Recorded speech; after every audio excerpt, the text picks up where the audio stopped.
Ladies and gentlemen, we're here.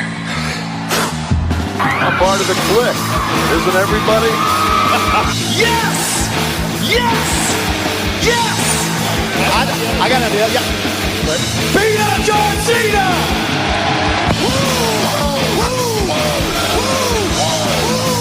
Give me a hell yeah! Oh, a little bit of the bubbly. Too sweet!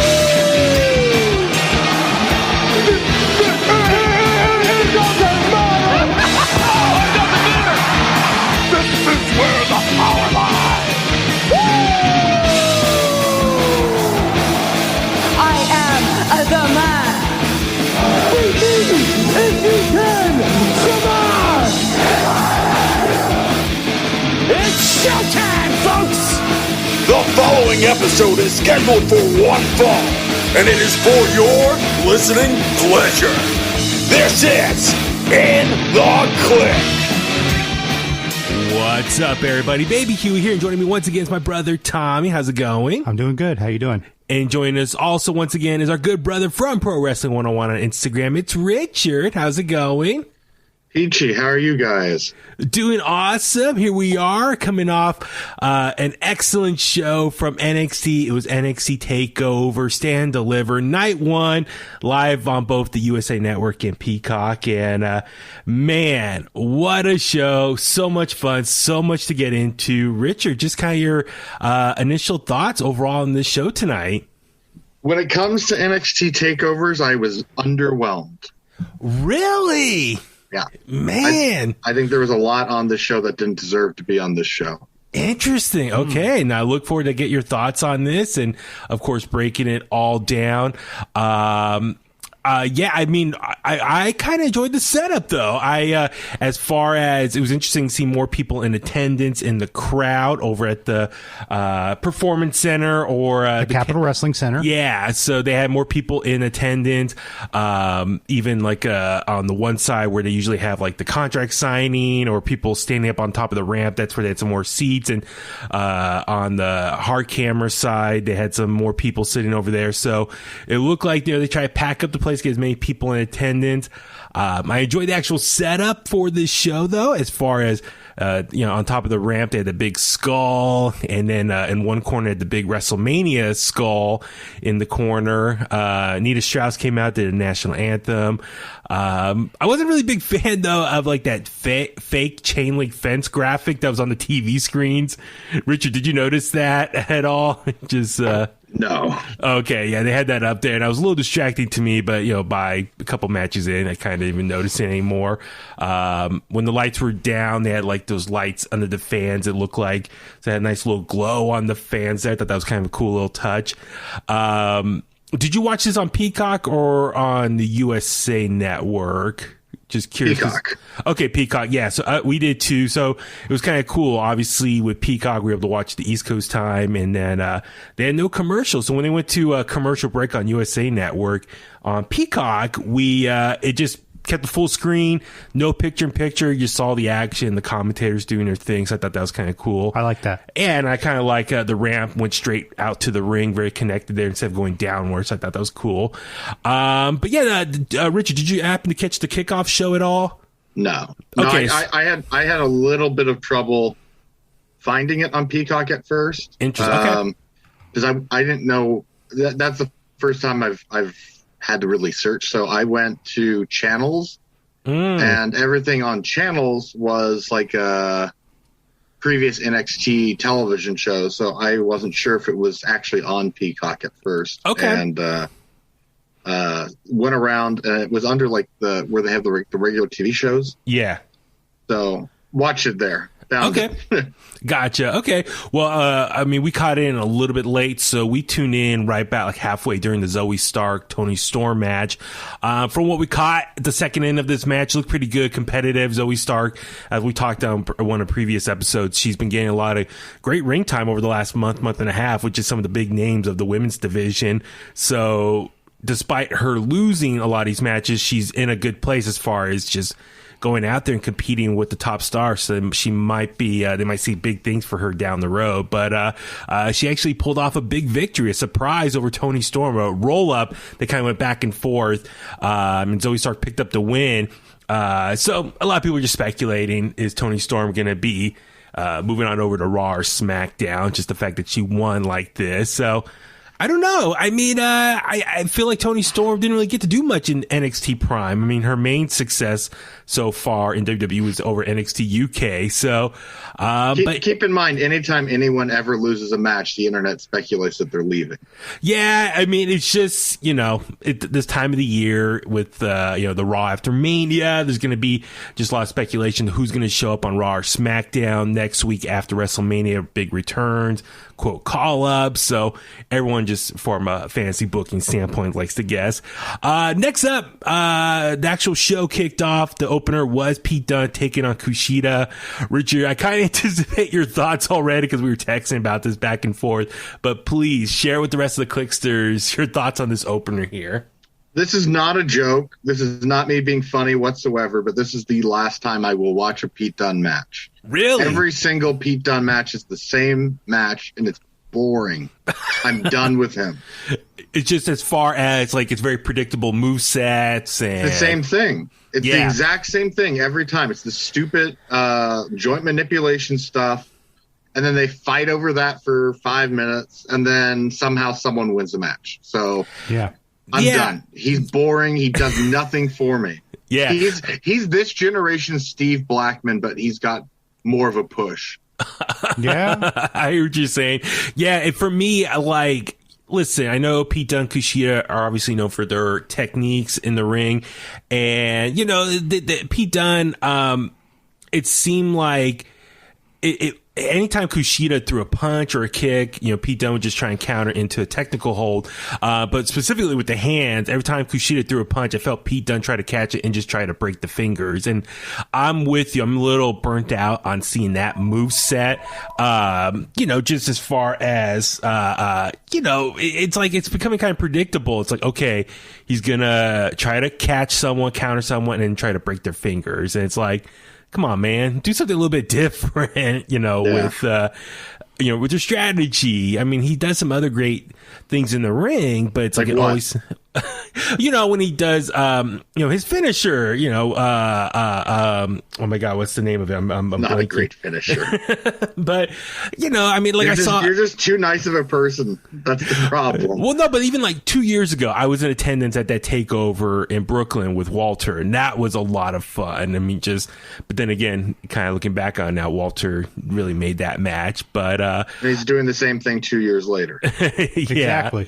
Yeah. Also, I want to give a special shout out. Mickie James did some commentary on the kickoff show. I thought that was really cool to hear there, and I definitely want to see more of her. Hopefully down the road, maybe do some more color commentary. But yeah, Pete Dunne picked up the victory over Kushida. I'm guessing Pete Dunne from here is probably going to get maybe a main event push. That's what I kind of am gathering, with a move like this. So I know, Richard, you probably would not be the biggest fan of that, that situation. I am legitimately not going to watch. Gotcha. If it's the main event, then my night ends early. Okay, right on. Fine with me. Next up was the Gauntlet Eliminator match, and I'm curious, Richard. I thought it was fun for the most part. What'd you think overall of this Gauntlet Eliminator? I liked it. I mean, it's Royal Rumble style. Someone comes out every couple of minutes. I like that. I liked this match in general. There was a little bit of some sloppiness from some of the guys. But that kind of was the theme throughout the night. So Yeah. So, no, we saw Leon Ruff coming out, but he was kind of just stumbling. He looked like he just got beat up. Swerve comes out right after him. And, yeah, he has a big smirk on his face. So, obviously, he attacked him. They've had history already the last few weeks on NXT. Later on in the match, Ruff did a cutter from the table. I thought that was a pretty cool spot there. We also saw Swerve catch Leon Ruff with a suicide dive and then throw him on the side barricade. Bronson Reed was next out, and I like Tommy and I, we geeked with that double German suplex. Yeah. That was a nice touch. Yeah, very cool spot right there, just to show Bronson Reed's strength in the match. What'd you think of Bronson Reed overall? He seemed very kind of, they really booked him as a big powerhouse in this. Yeah, he came across, on the last podcast we did, we were talking about the potential of if Karrion Kross wins the belt, who's the contender. Yeah, I think we saw one tonight. That was pretty awesome. Yeah, absolutely. I agree.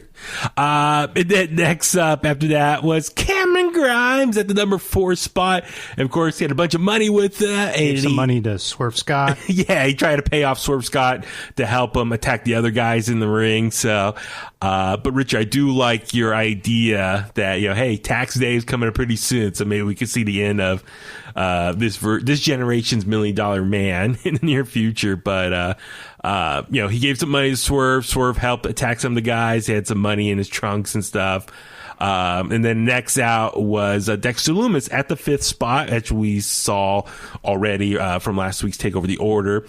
Leon Ruff was the first one eliminated, and then LA Knight was the last one out. And I thought it was kind of cool that they had the L in one eye of that skull at the top of the ramp, and then the A in the other eyeball of that skull. So I thought it was a cool little graphic effect. Just like, that's kind of cool little touch. So LA Knight comes out, talk a little trash to Bronson Reed, who was laid out right there. And then it pretty much turned into like a fatal 5-way at that point. So I was really surprised that not more eliminations happened before that point. But yeah, it kind of really turned into like a Royal Rumble style, with every 3 minutes a new contender came in. But yeah, so at that point, what'd you think as far as, LA Knight was really kind of, when he came in, I thought things really started picking up at that point. Yeah, it got a lot better after that.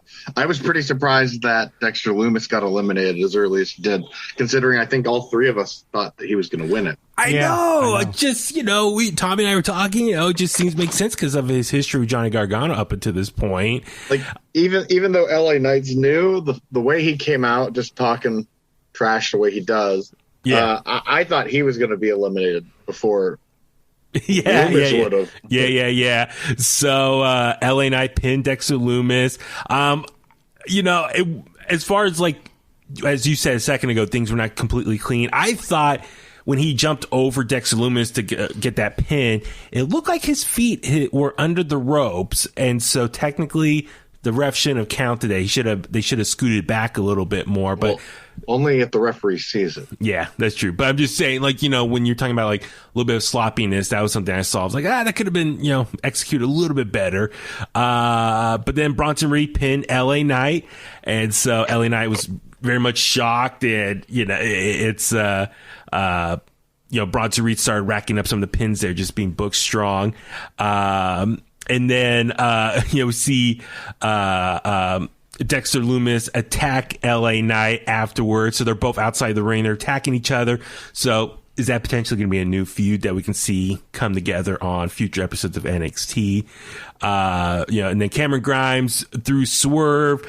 Bronson caught him, and then Cameron Grimes kicked him. I thought that was a really cool spot.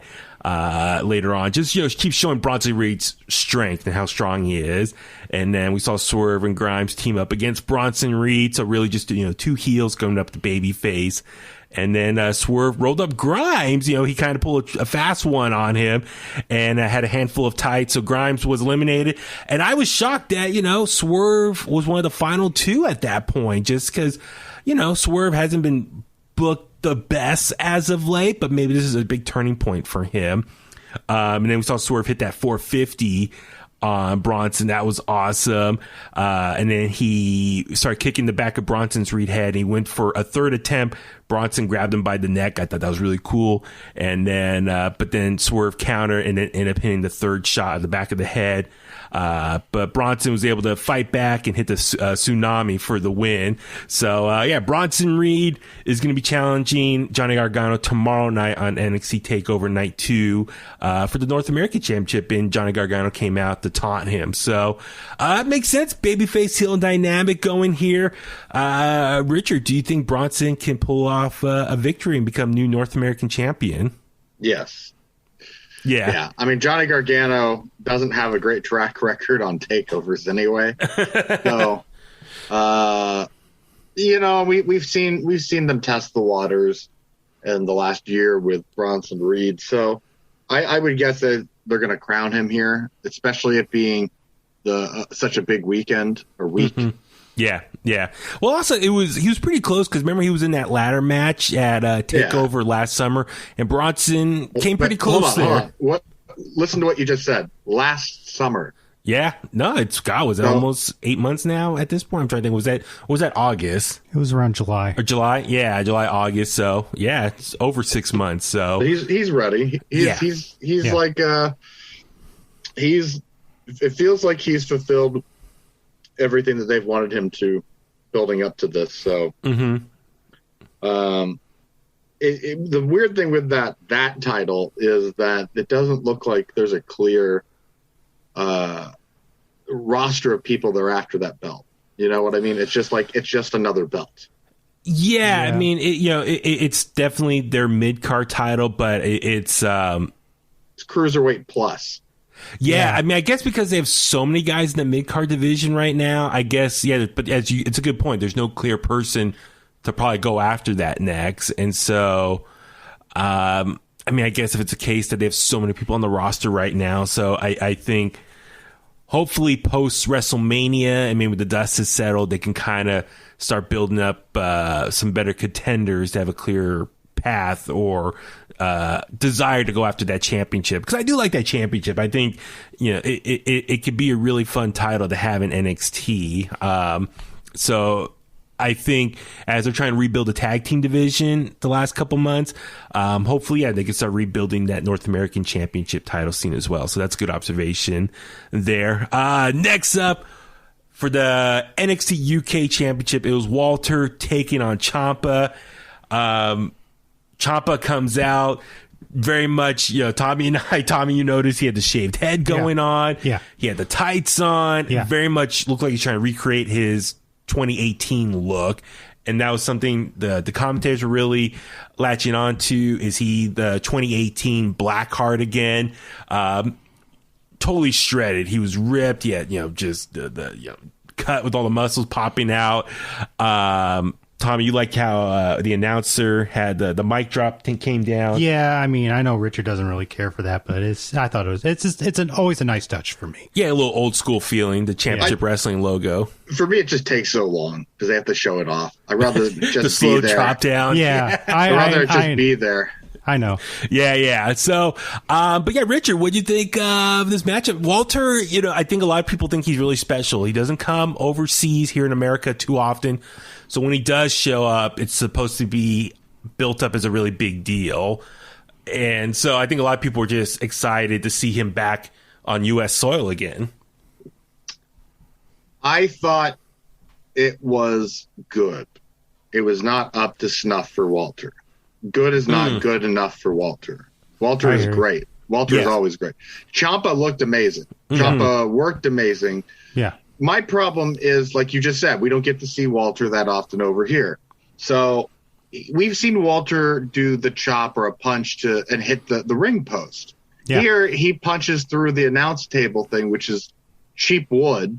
Like, it's not made of steel. Yeah. And then he's selling his hand for the rest of the match. So, like, I'm looking forward to seeing a Walter match, and now I'm getting Pete Dunne Part 2.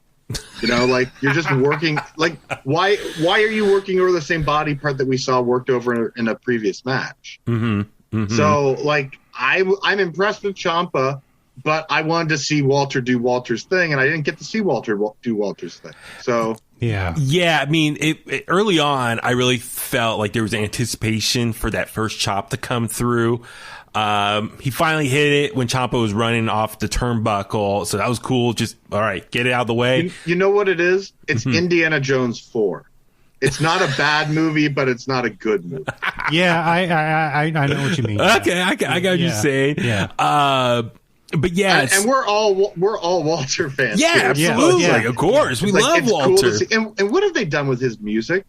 You notice that his music's toned down, or it's not as is big as it used to be. I hear you. I don't know, I gotta go back and re-listen to it. Maybe if it's at a different entry point, sometimes they'll cut it shorter. No, it's the sound. It sounds like they took instruments out of it. Interesting, a little flat. Okay, let's go back and listen to that. I didn't really notice that. It doesn't feel like the big orchestra that it's supposed to be. Gotcha. I hear you. So now I have to check that out. But yeah, no, the broken table spot where Walter goes to slap Ciampa moves out of the way and he hits the table, the top of the announcer's table. Yeah, it was. I mean, visually that looked cool, but as a psychology standpoint, yeah, it doesn't make sense. Like, dude, you've probably hit harder things, like on NXT UK, as you said, he hits ring posts and stuff, and it's like there's a piece of flimsy table or plywood there. He should easily, no problem, should like a karate master easily break through that. But he I like how Ciampa at one point blocked with his elbow a chop attempt, and then at that point on, it seemed like the strategy or the story they're trying to tell is that Walter's number one weapon, his right hand for hand chops, is injured, and so Ciampa really started focusing on that and attacking that. So I guess this is, in many ways, Walter became vulnerable. We haven't seen him be really vulnerable over the last 2 years. He's been NXT UK champion. So I think they were just trying to tell a different story at that point. I think where I got deflated was when Walter was up against the ropes and Ciampa was running very slowly to the other side of the ropes to hit him with clotheslines repeatedly. It just felt like Walter could lift up his foot and stick it in his face, and he didn't. Yeah, I'm waiting for that, and it doesn't happen. It's like, oh my god! I was wondering how long was it going to go on for? Like, yeah, it was went like, on okay, too long. It was like Ciampa is like, okay, I guess Ciampa, he's looking like he's has endurance in his favor, but yeah, after a while, it's like, Walter, you can easily just lift a hand up, or as you say, give him a big boot and knock him down. So, but anyway, it was interesting to see what Ciampa's strategy is, and he really started working on that right hand and trying to take that out. And then later on, we saw that Ciampa bounced up after another Walter chop. And Tommy, you and I were thinking maybe that's because since Walter's hand was injured, it wasn't as strong of a delivery there. And it was even interesting. Walter kicked out of Ciampa's finish. We saw later towards the end. Yeah, the Will's Bell. And then Tommy, you really liked the suplex? Yeah, it was the chop that. No, it was the suplex that led into a lariat. Yeah, that was great. And then at one point, he started using his left hand for some more chops. But no, it was interesting. Oh, yeah. I mean, I was fine with the ending on the chop. I mean, they built the match on Walter not being able to use his right hand, like we said, and Ciampa being able to hang because Walter was forced to rely on his left. And I felt Walter finally got fed up and said, damn the pain, and used his right. And indeed, that was it, It was fine storytelling, I thought. Yeah, I mean, it was cool. At one point, Walter tried to twist Ciampa's neck using his feet and legs, and then Ciampa kicked out of the power bomb. But yeah, it was a suplex into the chop. And so, I don't know, Richard, do you think that was kind of a weak finish, though? Like, we could have seen maybe more action? Flat. It was flat. Flat. Yeah. Okay, that's a good way of describing it. It felt rushed.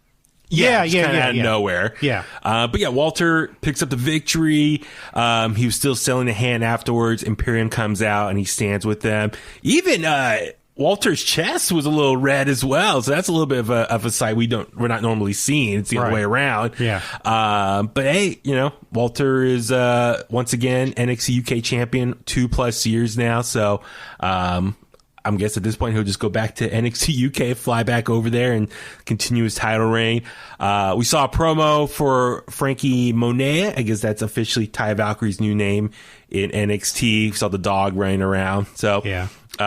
So now her debut will be this coming Tuesday on NXT when they make their big move to Tuesday nights. Next up was the big tag team match for the vacant NXT tag team titles. MSK, Grizzled Young Veterans, and Legado del Fantasma of Joaquin Phoenix and Raul Mendoza. Yeah, so Richard, Joaquin Wild, I'm sorry. What'd you think of this tag team match here?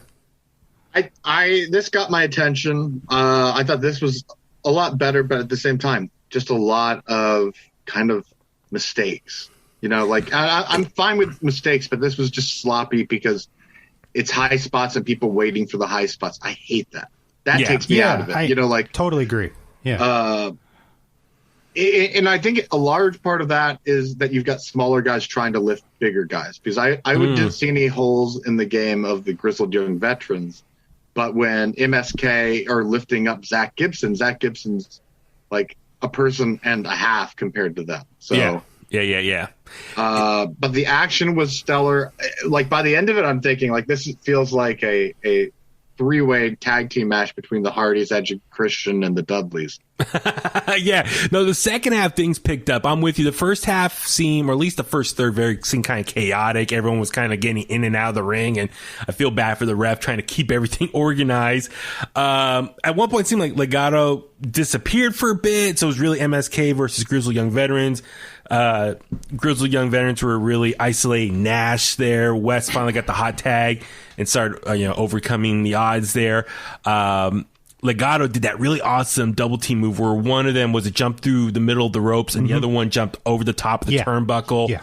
Awesome spot right there. I really enjoyed that. It's probably the best spot of the match. Yeah. And then, we see Wes, do a backflip and kick Drake in the face. And then Wesley, he really stood out. Tommy, you and I really thought we're just big fans of Wesley. It was a big party for him just to show live his great skill set. So that's what was really cool. Yeah. And then later on, we saw Grizzled Young Veterans really start working over Wes's right hand, which is the one he just came back for being injured from that they broke a couple months ago. That spot where they had it in the turnbuckle and they tried smashing it there.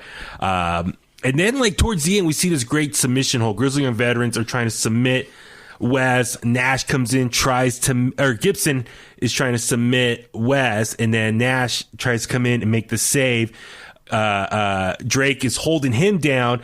Wes was about to submit and, slap his hand down, but Nash catches it. It's like, no, you're not going to tap out. And then he still, I guess almost hulked up a little bit.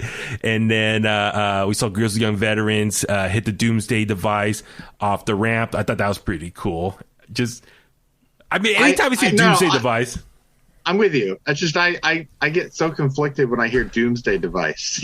I know. Yeah, of course. Yeah, Road I guess Warriors. It is, but it's not the same. Yeah.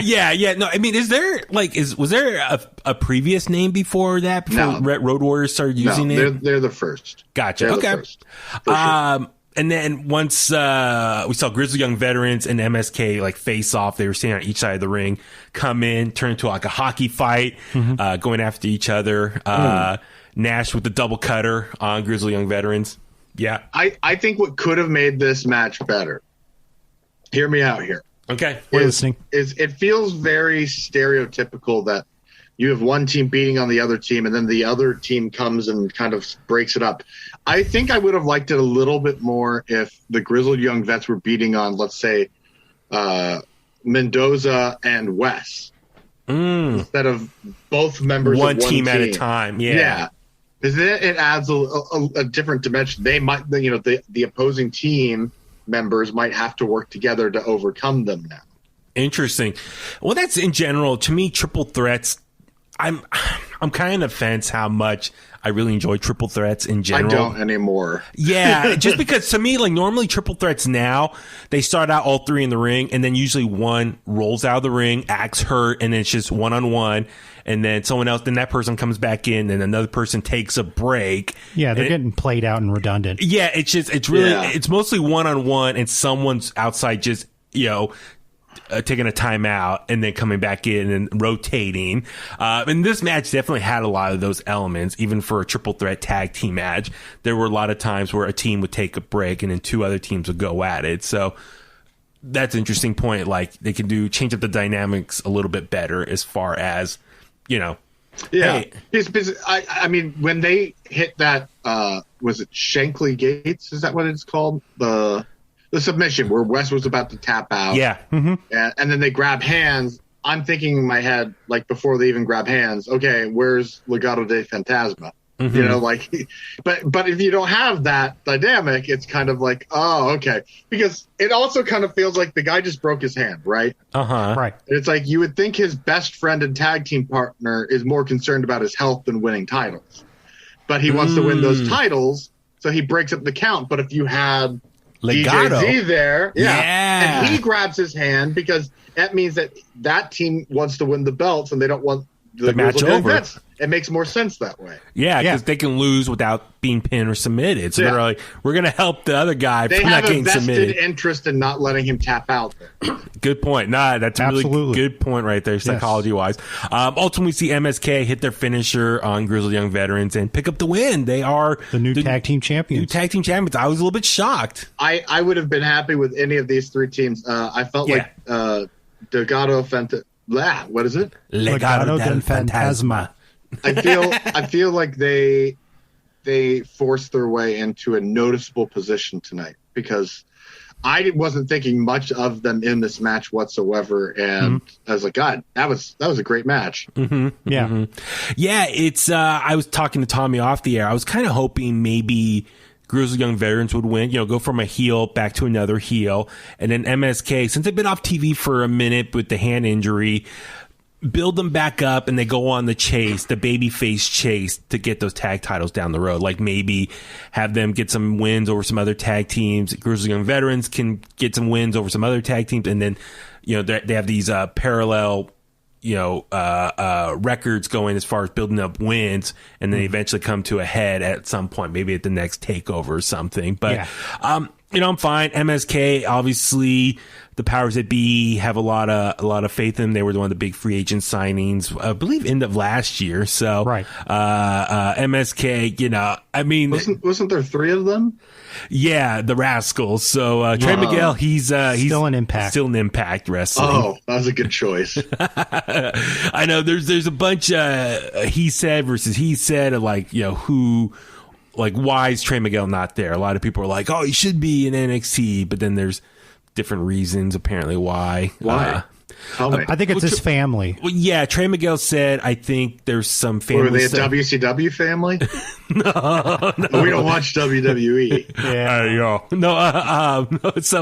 I think Trey Miguel, I think someone in his family, I don't want to speak out of turn, but it's like, I think someone was either ill or sick or something like that, and he wanted to be close by them and help take care of them. And so I think Impact Wrestling's schedule is a little bit easier to do that. That's what I've heard. I believe something along those lines. I mean, you can Google the Trey Miguel's full quotes about his decision to stay with Impact Wrestling, but and look it up on those dirt sheets. They're running more shows and more dates right now than NXT is. Yeah, I mean, they tape a bunch of stuff. Yeah, so I'm not quite sure. I'm sure. Whatever. They're all liars. Exactly. I hear you. Who knows what to believe? They're all liars. Main event time. NXT Women's Championship on the line. Io Shirai defending the title against Raquel Gonzalez. It's David versus Goliath. I really enjoyed the video package setting this up. A lot of stuff to get into here, but yeah, Richard, just kind of your observations from this one.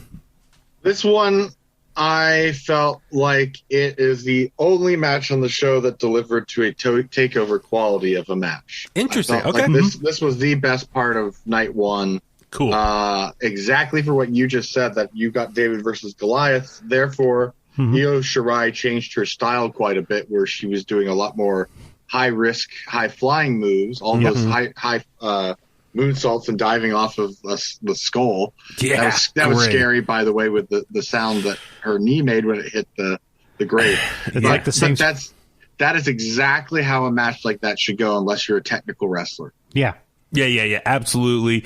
Early on, we see Dakota Kai get kicked out. She tried to get involved, so that was cool. Get her out of the equation. I was worried that she might try to sneak back in, but we never see her the rest of the night.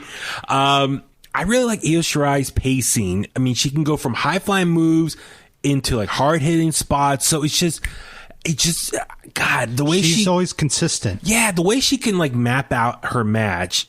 It's so entertaining to watch. I cannot say enough good things about her. She's very Randy Savage like. Yes. You know what I mean? Yeah. She's a smooth operator. Yeah. I mean, I know she's a big fan of Rey Mysterio. You can see elements of that as far as do a high flying spot and then try to pound someone down. And so what she can do in the ring as far as, because there's some people who all they can do is just high flying spots. And as you said, a lot of these times people are just standing there waiting for that next high flying spot. Or they go from one spot to the next, no selling. It just gets really burnt out watching it as a fan. But Io Shirai knows how to pace herself and make those high flying spots more impactful. So I'm a big fan of Io as far as just that in-ring style she does.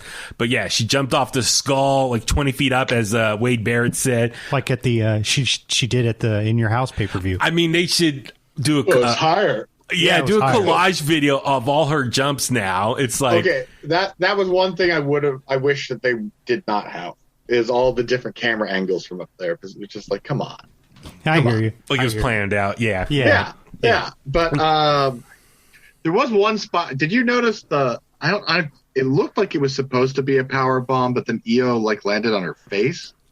I think I did see that. Yeah, I got double check on that one. It looked. I don't know what it was, but it looked sloppy, and I was a little bit concerned. Like, even though she's jumped off the sign, is like her hitting her face inside the ring was what scared me, because she's so pretty. She's just so pretty. Absolutely. Yeah. No, it was. I'm trying to think. Okay, In Your House, she jumped off the house. War Games, she jumped off top of the cage with the garbage can. Yeah, Oscar the Grouch. At this one, it was off the skull. I hope someone will put like a compilation video of all those spots together. Just be awesome. I'll do it. You're good. Go awesome. For it. Awesome, Richard. But it was really shocking. Io hit her moonsault, and Raquel kicked out of that. So yeah. Raquel booked very strong in that moment. You know, she's able to absorb what Io's dishing out to her. And then later on, we see Raquel do the one-arm powerbomb outside the ring on the floor. At that point, that's where you really saw, okay, I think this is where things are really changing the momentum in Raquel's favor. Tommy, we saw Raquel hit the lariat on Io Shirai after that. So she hit the hard spot, pretty much Raquel's finisher outside the ring. Yeah. On the floor, and then into a lariat that was just devastating. And then Raquel hit the one-arm powerbomb again inside the ring for a clean victory, a clean pin. So Raquel is your new NXT North American. No, there's not that. Your new NXT Women's Champion. Yeah, Raquel Gonzalez is your new NXT Women's Champion. So congrats to her. It's pretty amazing how much has evolved in her career in the last 14 months, and she remade her debut at Worlds Collide NXT TakeOver Portland last February 2020. So it's pretty awesome. I mean, it'd be interesting what her title reign's gonna hold. I was kind of concerned, Richard. Tommy and I were like waiting, because when she was standing on the ramp with the title and the pyro was going off with little fireworks and like the smoke, I thought like Dakota Kai. That was a lot of smoke. Yeah, I thought Dakota Kai was going to come out hiding from behind the smoke and kick her or something, turn on her, or someone was going to turn on her. But sure enough, nothing happened. So she just celebrated. So it's a new era now in NXT, in the women's division. Women's division, Raquel Gonzalez. So who's the girl that was with Stephanie McMahon? Oh, she's Sarai. I'm not too familiar with her, but she's pretty well known in Japan. Yeah, so that's one of their big free agent signings they just had recently. So, I mean, I don't know what Io's future holds. I mean, obviously at this point, everyone's going to speculate Raw or SmackDown. Most likely, I think she's going to SmackDown. Yeah, so it's it'd be cool. It would be cool though if Asuka retains at WrestleMania and Io comes out the next night. That could work too. There's so much. People are trying to predict what could happen because Charlotte doesn't have a match, Bayley doesn't have a match. I mean, does Bayley do, like, people are speculating, oh, it would be cool, maybe she does like her TV show, was her Ding Dong. Oh, Ding Dong, yeah. Who's Ding there? Dong Maybe, Hello. Ding Dong Hello. And maybe Becky Lynch could come out or something. I don't know. I mean, there's, a lot of fantasy booking. So much speculation. Yeah, what can they can do. So, yeah. Overall, thickens. yeah, it was fun. I mean, I just, from just a pure fun entertainment, I thought it was a little fun show. Looking forward to night 2 tomorrow night. Richard, I know you're looking forward to that as well. It's going to be better. Your boy, Karrion Kross. Yeah, I like that lineup more anyway. So it's, even without Karrion Kross and Balor, that lineup is a little more appealing to me. Yeah. Right. And that's going to be solely on Peacock. So it's going to be kind of more of a traditional viewing from like previous takeovers on the WWE Network. It's going to be straight through, no big commercial interruptions, all that stuff. So, good stuff, man. So, we will review that. We got WrestleMania stuff this weekend. So, a lot of fun stuff, man. Looking forward to it. It's one of our favorite times in the year, WrestleMania week as a whole. So, fun stuff. All right, Richard, let's go ahead and start wrapping things up. Where can the Kliqsters find you online? You can find me at WWE The Bump and send your hate mail over to @BabyHuey83. The hate tweets. The hate tweets. He needs to hear your guys' complaints. So, and I mean, I keep hearing from so many of you about how terrible Danny can be sometimes, especially to Tommy. So mean to Tommy. It's unfair. It's very unfair. He tells us, "Oh, I'm the radio guy. I know more about this than you guys," and he's really mean. He's not the guy that he comes across in the podcast. Anyway, Tommy, where can people find you at? Hey, you can find me on Twitter and Instagram at IronFist1982. And I'm Baby Huey, the radio guy, the self-proclaimed radio guy from Richard. You can follow me on Facebook at Baby Huey Official, Twitter and Instagram, as Richard clearly stated, at BabyHuey83. In the Kliq at gmail.com. Subscribe to us on your favorite podcast platform. Also on YouTube, and get the merch. You'll follow us on social media at In The Kliq. Click the link in our bio. All that good stuff. We'll be back with a lot more episodes over the next coming days. So please subscribe, follow along, and thank you in advance for all the support. So on that note, let's go home, and that's the bottom line, because Huey said so.